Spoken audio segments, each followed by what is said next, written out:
इस कंडीशन में जैसे जैसे आर करोगे तो पोटेंशियल एनर्जी इंक्रीज करनी चाहिए, कांस्टेंट नहीं रहनी चाहिए ना, ये तो गलत हो गया।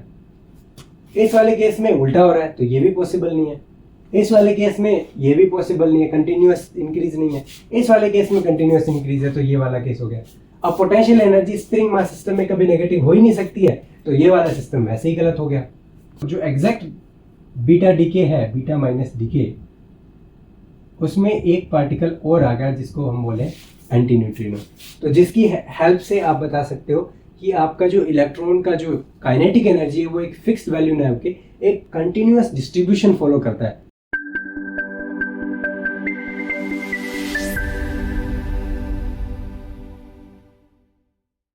अब हम डिस्कस करते हैं आपका नेक्स्ट एक्सरसाइज, जो कि एक्सरसाइज 6.28। इस प्रॉब्लम में बेसिकली बोला गया है कि फ्रिक्शनलेस ट्रैक हमें दिया गया है जिसके ऊपर एक ट्रॉली मूव करती है, राइट, और उसकी स्पीड हमें बेसिकली दिया हुआ है। तो मान लीजिए ये आपका क्या है, बेसिकली ट्रॉली है और ये फ्रिक्शनलेस सरफेस के ऊपर क्या कर रहा है, मूव कर रहा है। इसकी स्पीड हमें दी गई है 36 किलोमीटर पर आवर। तो मीटर पर सेकेंड में आप चेंज कर लीजिएगा इसको, राइट, ओके। और इसका मास जो है वो 200 kg दिया हुआ है, राइट। और इसके ऊपर एक बच्चा जो है जिसका वेट 20 kg है, तो यहाँ पे एक बच्चा है 20 kg का। तो ये बेसिकली क्या करता है, इस ट्रॉली के ऊपर एक एंड से दूसरे एंड तक क्या करता है, रन करता है, भाग रहा है।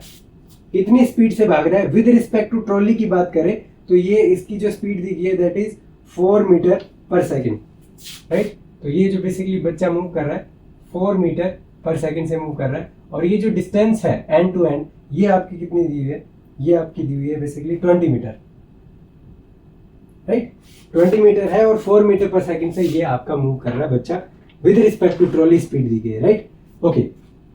अब हमें पूछा क्या जा रहा है, इसमें ये कहना चाह रहा है कि जैसे ये बच्चा इसके ऊपर मूव करना स्टार्ट करेगा, उस केस में आप बोलोगे कि आपका जो ट्रॉली है उसका वेलोसिटी कुछ होगा जिसको हम फाइनल वेलोसिटी बोलते हैं। तो ये बेसिकली हमें बतानी है कि किस वेलोसिटी से ट्रॉली मूव करेगी जिस मोमेंट पे बच्चा जो है वो इसके ऊपर मूव करना स्टार्ट करेगा, राइट। तो बेसिकली ये बच्चा इसके ऊपर रन कर रहा है, राइट। अब क्वेश्चन आता है कि ये बच्चा भी विद रिस्पेक्ट टू ट्रॉली कितना मूव करेगा, 4 मीटर पर सेकेंड ही मूव करेगा। इस केस में भी जितना इसमें कर रहा था उतना इसमें करेगा, right, with respect to trolley है ये चीज, राइट। अब अगर आप बात करो कि इसमें वेलोसिटी डिफरेंट क्यों होगी, अब देखिए जैसे ही बच्चा यहाँ पे इनिशियल तो क्या था, इनिशियली रेस्ट पे था, तो जैसे ही ये भागने की कोशिश करेगा 0 से, तो आप कहोगे कि t is equal to 0 plus second पे ये बेसिकली क्या करेगा, वेलोसिटी आपकी 0 से लेके आपकी कितनी हो जाएगी, 4 मीटर पर सेकेंड की स्पीड करेगा। तो यहाँ पे आपको देखने को क्या मिल रहा है कि कुछ इंपल्स एक्ट करेगा जो कि क्या करेगा, change in momentum. Basically momentum में चेंज हो रहा है ना, that we define as impulse. और देखिए यहाँ पे जितना फोर्स बच्चा ट्रॉली के ऊपर लगाएगा उतना फोर्स ट्रॉली बच्चे के ऊपर लगाएगा, बिकॉज ये इंटरनल फोर्सेस की वजह से हो रहा है। तो एक्सटर्नल फोर्स सिस्टम के ऊपर 0 है बेसिकली, लेकिन इंटरनल फोर्सेस क्या करते हैं, आपकी जो मोमेंटम है उसको रीडिस्ट्रीब्यूट कर देते हैं। टोटल मोमेंटम तो ऑब्वियसली कंजर्व रहेगा, उसमें नो डाउट, लेकिन मोमेंटम रीडिस्ट्रीब्यूट हो जाता है। इट मींस यहाँ पे वेलोसिटी अगर 36 किलोमीटर पर आवर थी, यहाँ पे वेलोसिटी आपकी क्या रहने वाली है, अलग रहने वाली है। तो हम इसको एज्यूम कर देते हैं v वेलोसिटी रह रही है। अब देखिए यहाँ पे आगे क्या पूछना चाह रहा है, अब ये कहना चाह रहा है कि स्पीड ऑफ ट्रॉली बतानी है, okay, and the distance the trolley moves from the time the child begins to run. तो बेसिकली ये जो बच्चा यहाँ से लेके यहाँ तक पहुंचेगा तो कोई टाइम लगेगा, यहाँ से यहाँ तक पहुंचने में कुछ टाइम लगेगा। मान लीजिए इसको अगर मैं यहाँ पे कंसिडर करूँ थर्ड डायग्राम में, तो बेसिकली बच्चा जो है वो यहाँ पे पहुंच गया, t is equal to T time की बात कर रहे हैं हम। तो उस केस में ऑब्वियस सी बात है ये v वेलोसिटी से मूव कर रहा है ना, तो आपको क्या बताना पड़ेगा कि ट्रॉली कितनी डिस्टेंस ट्रेवल किया, v मल्टीप्लाई बाय टाइम। आप बता देंगे कि कितना डिस्टेंस ट्रेवल करा, वो कितना हो जाएगा v इंटू टी। तो ये डिस्टेंस ट्रेवल करेगा आपका ट्रॉली। तो मेन चीज हमें यही बतानी है कि जस्ट द मोमेंट आफ्टर आपका जो बच्चा मूव करेगा, इंपल्स लगेगा और वेलोसिटी चेंज होगी, तो फाइनल वेलोसिटी हमें बतानी है। उसकी हेल्प से फिर अगर आप ये t is equal to T time, अगर आप टी टाइम पे चेक करोगे तो वेलोसिटी इनटू टाइम आप डिस्प्लेसमेंट पता कर सकते हो कि ट्रॉली कितना डिस्टेंस ट्रेवल किया। अब ये देखते हैं कि यहां से लेके यहां तक जाने में बच्चे को कितना टाइम लगेगा।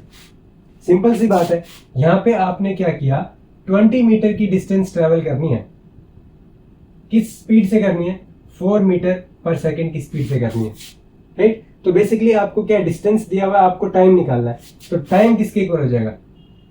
t will be equal to, यहां पे आपको दिया हुआ है कितना डिस्टेंस, 20 मीटर, तो 20 डिवाइडेड बाई अगर आप 4 मीटर पर सेकेंड करोगे तो आपके पास टाइम यहां से निकल जाएगा। तो इतना टाइम बेसिकली बच्चे को यहां से यहां पहुंचने में लगा। अब मेन हमारा टास्क है क्या निकालना, ये जो वेलोसिटी है ये निकालना। अब देखिए, जैसा कि मैंने बोला कि इंटरनल फोर्सेस की वजह ही से ही मोमेंटम रीडिस्ट्रीब्यूट होता है। इट मींस अगर आप यहां पे मोमेंटम चेक करो, जब बच्चा आपका मूव नहीं कर रहा है, यहाँ पे वेलोसिटी 0 है, यहाँ पे बच्चा मूव नहीं कर रहा है, ये जस्ट जब मूव करना स्टार्ट करेगा, यहाँ पे जस्ट मूव करना स्टार्ट किया है, ये आपका t is equal to 0 plus point है। ये आपका कौन सा वाला पॉइंट है? ये आपका t इज इक्वल टू 0 वाला पॉइंट है, और ये आपका t is equal to t point है। तो अब हमें बताना क्या है, बेसिकली यहाँ पे बताना है कि इस केस में मोमेंटम और इस केस में मोमेंटम दोनों इक्वल निकल के आएंगे। अब यहाँ पे देखिए, अब यहाँ पे मोमेंटम कैलकुलेट करते हैं with respect to ground check करते हैं, राइट। तो मोमेंटम हमें किस विद रिस्पेक्ट टू ग्राउंड हम चेक करते हैं। तो देखिए 36 किलोमीटर पर आवर, तो बेसिकली 36 किलोमीटर पर आवर को चेंज करोगे तो this comes out to be 10 metre per second. तो ये आपकी 10 मीटर पर सेकेंड आपकी स्पीड है, राइट। अब यहां पे देखिए मोमेंटम देखते हैं सबसे पहले ट्रॉली का इस केस में। तो टोटल देखिए, सबसे पहले इनिशियल की बात करते हैं। टोटल मोमेंटम ट्रॉली का देखिए, मास आपका 200 है, मल्टीप्लाई बाय 10 आपकी स्पीड आ गई, mv हो गया। सिमिलरली इसी डायरेक्शन में अगर बच्चे की स्पीड देखी जाए तो कितनी होगी? 10 माइनस 4 बेसिकली, राइट। 10 इस डायरेक्शन में, बच्चा 4 इधर मूव कर रहा है, तो इस डायरेक्शन में मोमेंटम कितना हो जाएगा? 10 माइनस 4 मल्टीप्लाई बाय बच्चे का मास कितना है? 20 है। सिमिलरली इस केस में बात करें तो इसको हम बोलते हैं पोटेंशियल, फाइनल पोटेंशियल। जब हम बात करें तो इस केस में कितना है? 200 इंटू वी आपका क्या हो गया? इस डायरेक्शन में मोमेंटम हो गया ट्रॉली का। सिमिलरली अब बात करते हैं बच्चे की, तो बच्चे के अंदर क्या होगा? ये आपका v माइनस 4 हो जाता है मल्टीप्लाई बाय 20, और दोनों मोमेंटम बेसिकली क्या होंगे? इक्वल होंगे। तो हमें यहाँ पे क्या करना पड़ेगा? Now you have 2000 plus this is 120, that will be equal to 200 v plus v minus 420। तो जब आप v निकालोगे यहां से, जो वेलोसिटी है उसकी वैल्यू अगर आप कैलकुलेट करोगे तो बेसिकली आपको वेलोसिटी की वैल्यू मिलती है 10.36 मीटर पर सेकेंड। अब जैसा कि मैंने बोला कितना डिस्टेंस ट्रेवल करेगा, x डिस्टेंस ट्रेवल करेगा कितने टाइम में? टाइम आपका बेसिकली यहां से निकल जाएगा और आप v इंटू टी करोगे। तो v इंटू टी बेसिकली अगर आप करते हो तो आपको, ये तो आपका 2.5 आ गया ना, 2.5 सेकेंड आ गया। अब v इंटू टी करोगे तो आपका ये निकल के आता है 25.9 मीटर। इट मीन्स 25.9 मीटर ये आपका जो है ऑब्जेक्ट मूव कर जाएगा जब तक बच्चा आपका यहां से लेके इस पॉइंट तक मूव करेगा, राइट। सो आई होप कि आपको ये जो प्रॉब्लम है काफी अच्छे से समझ आ गई होगी। और बेसिक सी बात है, यहाँ पे क्या है, इम्पल्स का कंसेप्ट लगा। आप कह सकते हो कि इंटरनल फोर्सेस की वजह से रीडिस्ट्रीब्यूट हो गए वेलोसिटीज या फिर मोमेंटम पार्टिकल्स के, लेकिन मोमेंटम कंजर्वेशन रहेगा हमेशा। तो हमने मोमेंटम कंजर्वेशन ही लगाया है यहाँ पे, और यहाँ पे वेलोसिटी आप निकाल सकते हो पार्टिकल की आफ्टर द इम्पल्स। ओके, सो ये काफी इंटरेस्टिंग प्रॉब्लम थी यहाँ। अब हम डिस्कस करते हैं नेक्स्ट एक्सरसाइज, और ये एक तरीके से आप कहोगे कि काफी इंपॉर्टेंट है, right. Exam point of view से काफी इंपॉर्टेंट है। इसमें बोला गया है कि हमारे पास क्या है, इलास्टिक कोलिजन है दो बिलियार्ड बॉल्स की, राइट। अब distance between the centre of these balls is r, right. तो हमने जब भी इलास्टिक कोलिजन की बात करी थी, मान लीजिए बिलियार्ड बॉल है और ये आफ्टर कोलिजन या फिर during collision, right. During collision की अगर मैं बात करूं तो बेसिकली होता क्या है कि ये दोनों आपस में डिफॉर्म हो जाती हैं। तो इसकी रेडियस मान लीजिए r है, इसकी रेडियस क्या है, इसकी रेडियस भी r है, तो बेसिकली इन दोनों के सेंटर जो है, सेंटर टू सेंटर डिस्टेंस बात करोगे ना, तो वो आपकी क्या है, आर आपकी पॉसिबिलिटी है कि are is less than 2r भी हो सकती है और are is greater than 2r भी हो सकती है। ये दोनों पॉसिबिलिटी यहाँ पे देखने को आपको मिल रही है, राइट। तो हमने यहाँ पे बोला क्या था बेसिकली कि दो बिलियार्ड बॉल इलास्टिकली जब कोलाइड करती हैं तो डिफॉर्म होंगी, लेकिन इलास्टिक कोलिजन है तो हमने इसको क्या करा था, एक स्प्रिंग मास सिस्टम में कंसिडर कर लिया था कि दो ऑब्जेक्ट हैं जो बेसिकली क्या है, एक तरीके से स्प्रिंग से कनेक्टेड है, समथिंग लाइक दिस, राइट। और आफ्टर अब ड्यूरिंग कोलिजन क्या होगा, ये आपस में पिचकेंगे, राइट। और आप कह सकते हो कि यहाँ पे काइनेटिक एनर्जी है प्योरली पार्टिकल के पास, यहाँ पे भी काइनेटिक एनर्जी है, लेकिन जब ये कोलाइड करेंगे, जब ये एक दूसरे के नजदीक आएंगे तो बेसिकली होगा क्या, ये स्प्रिंग जो है बेसिकली कंप्रेस हो जाएंगे, अगर आप स्प्रिंग मास सिस्टम की बात करो, राइट। तो यहाँ पे आपके पास क्या है, यहाँ पे आपके पास पोटेंशियल एनर्जी आ जाती है, और कौन सी potential energy, spring potential energy, जिसको हम बोलते हैं half k x square basically. तो एक्स बेसिकली क्या है, कंप्रेशन, स्प्रिंग में कितना कंप्रेशन हो रहा है, राइट। तो यहां पे आप क्या कहोगे कि अगर r इज ग्रेटर देन, तो यहां पे बात करूं r is greater than 2r, इन केसेस में क्या होगा, इन केसेस में नो कंप्रेशन, तो कोई कंप्रेशन नहीं है, तो potential energy is equal to 0, और ये इक्वल टू के लिए भी वैलिड है। अब बात आती है r इज लेस देन, ये आपका कितना है, लेस देन 2r, राइट। तो जैसे जैसे ये दोनों नजदीक आएंगे, क्या देखने को मिला है कि उतना उतना स्प्रिंग आपका कंप्रेस होता जाएगा। तो बेसिकली आप कह सकते हो कि इन केसेस में, इस केस में अगर आपका r डिक्रीज करता है तो पोटेंशियल एनर्जी आपका इंक्रीज करेगा, राइट।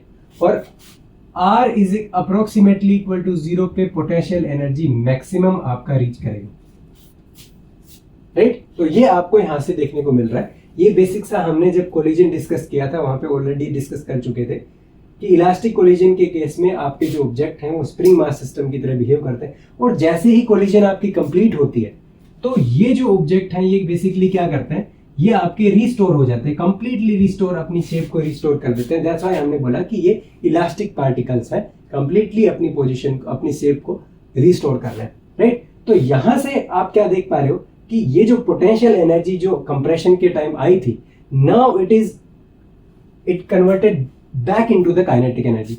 तो यहां पे भी काइनेटिक एनर्जी आपकी थी, तो इस केस में पोटेंशियल एनर्जी 0 था बिफोर कोलिजन, और आफ्टर कोलिजन भी पोटेंशियल एनर्जी 0 है। लेकिन ड्यूरिंग कोलिजन की बात करी जाए इस केस में, तो आपका potential energy is not equal to 0, और इस केस में आपका, बिकॉज देखिए कोलिजन इंटरनल फोर्सेस की वजह से होती है, तो बिफोर कोलिजन आफ्टर कोलिजन आपका पोटेंशियल एनर्जी 0 है, तो काइनेटिक एनर्जी कंजर्वेशन हमने बताया था। लेकिन during collision kinetic energy conserve नहीं है, लेकिन kinetic energy plus potential energy का सम कंजर्व रहेगा। तो आप क्या कह सकते हो कि potential energy non zero, it means कुछ काइनेटिक एनर्जी का पोर्शन आपका पोटेंशियल एनर्जी में कन्वर्ट हो गया, लेकिन आफ्टर कोलिजन कंप्लीटली आपका काइनेटिक एनर्जी यहाँ पे बदल जाएगा। तो इट मींस इंडिविजुअल पार्टिकल का काइनेटिक एनर्जी कंजर्व नहीं है, एज ए होल दोनों का कंजर्व है, बिकॉज आफ्टर कोलिजन ये जो वेलोसिटीज हैं वो रीडिस्ट्रीब्यूट हो जाती हैं। यहाँ पे कुछ अलग वेलोसिटीज थी पार्टिकल की, कोलिजन के जस्ट बाद अलग अलग हो जाती है, बिकॉज रीडिस्ट्रीब्यूशन आपका पार्टिकल की वेलोसिटीज का बेसिकली हो जाता है, राइट। ओके, तो अब हमें ये इंफॉर्मेशन यहाँ पे, वैल्यूएबल इंफॉर्मेशन यहाँ पे मिली। अब यहाँ पे प्रॉब्लम जो दी गई है आपकी, इसमें बेसिकली क्या बोला गया है, 2-3 कर्व यहाँ पे दिए हुए हैं और पूछा गया है कि बताओ इनमें से कौन सा राइट कर्व है, रिप्रेजेंट कर रहा है आपके बिलियार्ड बॉल के कोलिजन को, राइट। तो सबसे पहली बात है पोटेंशियल एनर्जी ही ऑब्वियसली एक्स एक्सिस में दी हुई है। तो पहला कर्व तो देखिए ऐसा कुछ है, ये है और यहाँ पे ये 2r डिस्टेंस है, राइट। सिमिलरली सेकंड आपका कुछ ऐसे दिया हुआ है, यू इंक्रीज करता हुआ, और ये आपकी डिस्टेंस 2r हो जाती है। सिमिलरली थर्ड वाला जो है, थर्ड वाले में यू करके यू दिया हुआ है, ये भी 2r है, और इसके जैसे ही 3 और दी गई हैं अलग अलग, तो ये आपका थर्ड हो जाता है, ये आपका फोर्थ हो जाता है। तो इसमें पोटेंशियल एनर्जी पॉजिटिव भी है और नेगेटिव भी है, ये 2R, ये आपका 5th, और ये जो है ये आपकी पोटेंशियल एनर्जी कुछ इस तरीके से डिक्रीज करती आ रही है और 2R तक डिक्रीज कर रही है।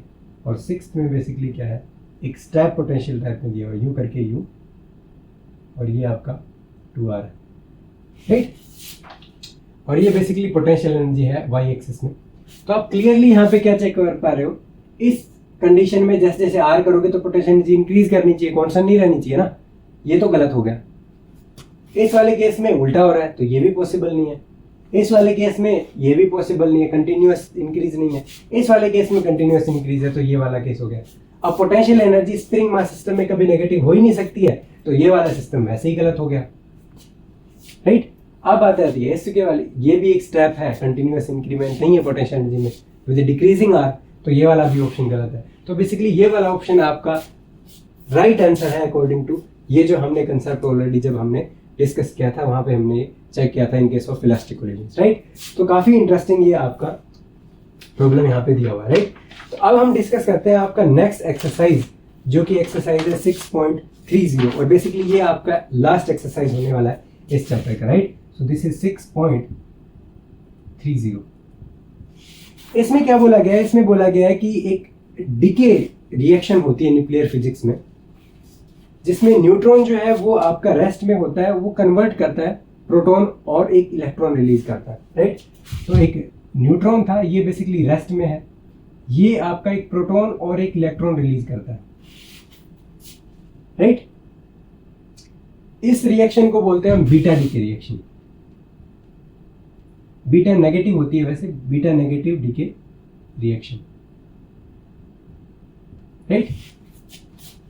ओके, अब यहां से क्या है, एक न्यूट्रॉन है बेसिकली और ये रेस्ट में है। अब न्यूक्लियर फिजिक्स में होता है क्या, बेसिकली मास एनर्जी कन्वर्जन होता है बेसिकली। तो अब यहां पे देखोगे तो न्यूट्रॉन का जो मास है वो प्रोटॉन के मास से ज्यादा होता है, तो बेसिकली आप देखोगे कि ये रेस्ट में है और ये पार्टिकल मूविंग कंडीशंस में आपके हो जाते हैं, राइट।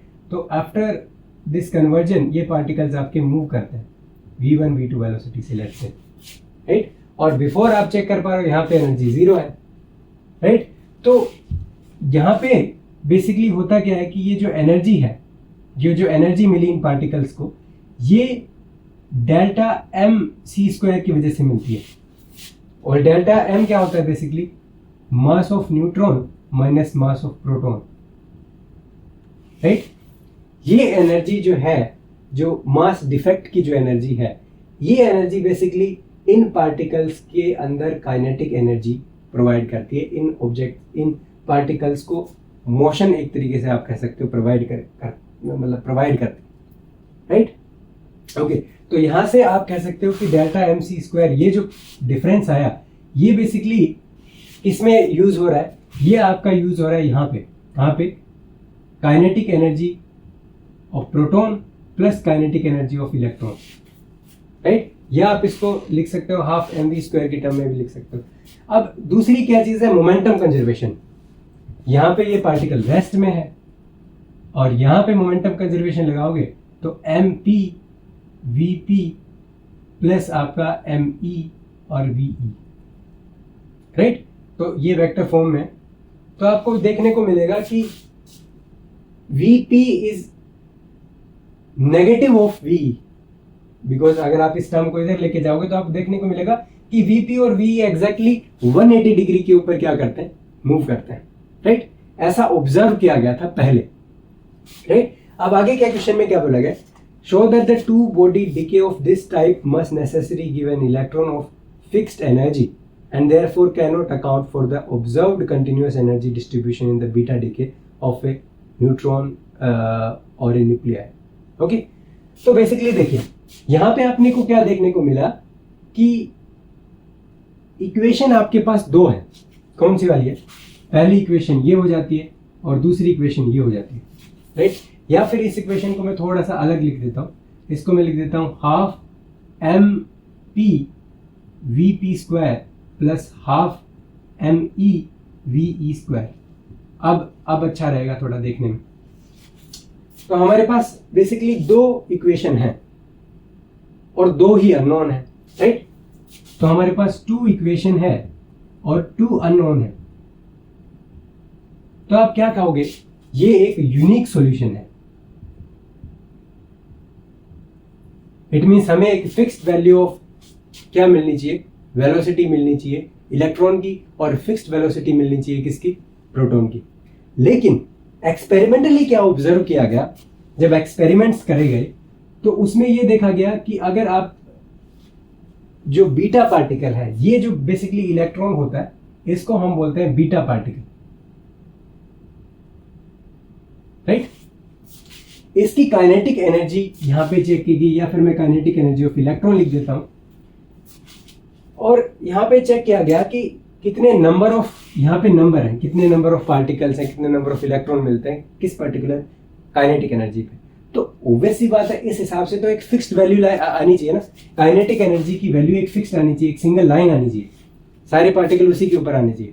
लेकिन ऑब्जर्व क्या किया गया कि आपका जो ये जो डिस्ट्रीब्यूशन फॉलो करता है कुछ इस तरीके से, it's not a single value. Kinetic energy electron की क्या है, एक पर्टिकुलर रेंज में फॉलो कर रही है, तो ये तो कॉन्ट्राडिक्ट कर गई इस रिजल्ट को, राइट। अब यहां पे इंपॉर्टेंट क्या चीज है, इस रिएक्शन में इसके कॉन्ट्राडिक्ट करने का आप सॉल्यूशन किस तरीके से करोगे। सिमिलरली एक चीज और भी ऑब्जर्व करेगी, क्या चीज, कि देखिए न्यूट्रॉन आपका रेस्ट में है, ये आपका प्रोटॉन है, ये इलेक्ट्रॉन है। एक्सपेरिमेंटली ऑब्जर्व करा गया कि आपका ये जो प्रोटॉन और इलेक्ट्रॉन है, ये दोनों 180 डिग्री पे नहीं जाते हैं। ये जो एंगल है आपके हिसाब से तो ये यूं जाना चाहिए, प्रोटॉन इधर इलेक्ट्रॉन इधर, ये 180 डिग्री। लेकिन एक्सपेरिमेंटली ये देखा गया कि ये जो आप कहते हो ये प्रोटॉन है, तो इलेक्ट्रॉन हल्का सा डेविएटेड इस कंडीशन में जाता है, 180 नहीं जाता।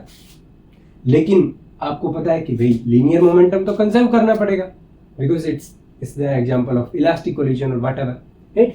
इट मींस अगर आपको मोमेंटम कंजर्वेशन करना है, या फिर आप एंगुलर मोमेंटम भी इसमें कंजर्व नहीं मिला, तो बेसिकली एंगुलर मोमेंटम को ज्यादा डिटेल में आगे डिस्कस करेंगे। बेसिक सी बात है पहले कि आपका लीनियर मोमेंटम ही कंजर्व नहीं है सिस्टम में, लेकिन मोमेंटम तो हमेशा कंजर्व होना चाहिए ना। बिकॉज देखिए मोमेंटम तब कंजर्व रहता है जब आपके ये 180 डिग्री पे रहते हैं। इट मींस कोई एक ऐसा पार्टिकल यहां पे है जो कि इस डायरेक्शन में मूव कर रहा है, जिसको हम बोलते हैं एंटी न्यूट्रिनो, या फिर न्यूट्रिनो बोल दीजिए बेसिकली। लेकिन इस रिएक्शन में एक एंटी न्यूट्रिनो निकलता है।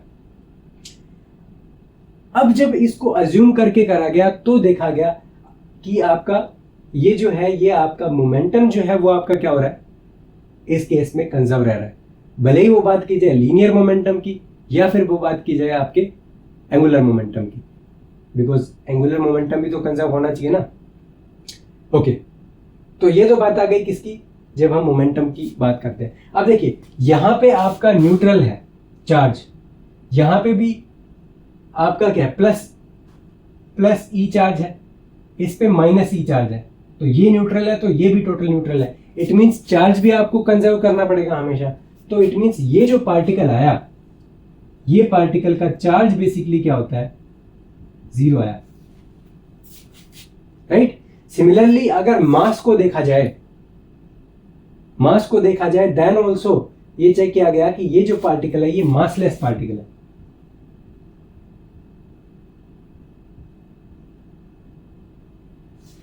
अब यहां पे ये जो पार्टिकल का पोस्टुलेट है, क्या हम इससे ये एक्सप्लेन कर सकते हैं कि इलेक्ट्रॉन का एक कंटिन्यूअस डिस्ट्रीब्यूशन मिल रहा है? ये आप कैसे बताओगे?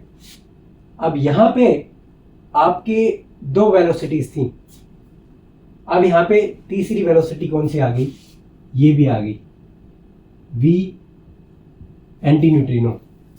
तो अब आप क्या कह सकते हो कि इस केस में आपके 3 अननोन हो गए। अगर 3 पार्टिकल हैं तो 3 अननोन हो गए आपके यहां पे,